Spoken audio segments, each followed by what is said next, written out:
Hi, Mike Willis here, the National Training Director of the United States Deputy Sheriff's Association here at our National Training Center.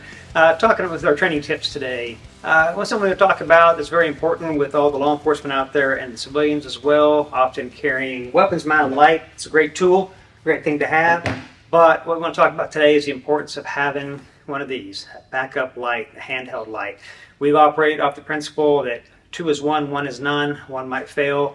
Always having that backup light, a good tactical light. This is the MagTac from Maglite, which will give you, great lumens, temporary switch, on-off switch to light up any kind of room, any kind of situation, whether it's for tactical situations, signaling, changing a flat tire.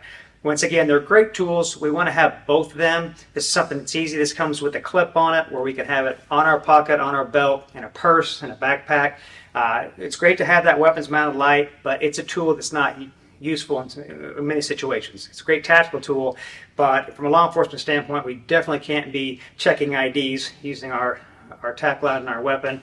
And from a civilian standpoint or off-duty standpoint, if you're out with your spouse's dinner party and the fuse goes out, pulling out your weapons mounted light to light up the room is going to make a lot of people nervous. So this is a great tool to always have on you. It's part of that everyday carry.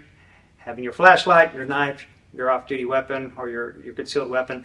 Very important. Once again, there's a lot of great tools out there. This is a great one from Maglite, the MagTac.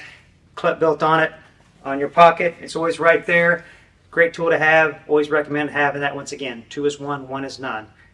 One might fail, usually because of us. We forget to put batteries in it or charge it. But to have that backup in tactical situations could save your life. So, as always, train hard, be safe. Follow us on USDSA. You can check us out on YouTube or at usdeputy.org.